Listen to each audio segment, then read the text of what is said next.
Arestado ang 8 individual matapos magsilbi ng search warrant ang mga otoridad sa isang inuupahang unit sa Barangay Quiyas, Baguio City noong June 23, 2026.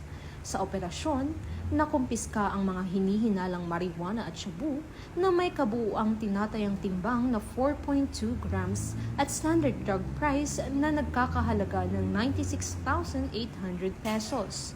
Ayon sa ulat, nadatnan ng mga operatiba ang mga sospek sa loob ng lugar nang ipatupad ang search warrant.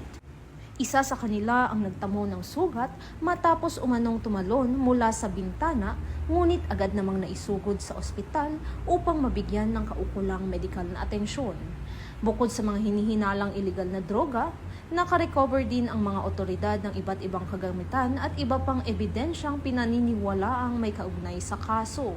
Patuloy namang isinasailalim sa pagsusuri ang mga nakumpiskang ebidensya bilang bahagi ng isinasagawang investigasyon. Samantala, nahaharap ang mga naarestong individual sa mga kasong paglabag sa Republic Act 9165 o Comprehensive Dangerous Drugs Act of 2002. Tinitiyak naman ng Baguio City Police Office ang patuloy na pagpapatupad ng mga operasyon laban sa iligal na droga bilang bahagi ng kanilang layunin na mapanatili ang kaligtasan at kaayusan sa komunidad. Mula dito sa Baguio City Police Office, ako ang inyong PNN correspondent, Patrol Woman Jade Agustin, alagad ng batas, taga-taguyod ng Balitang Pulis.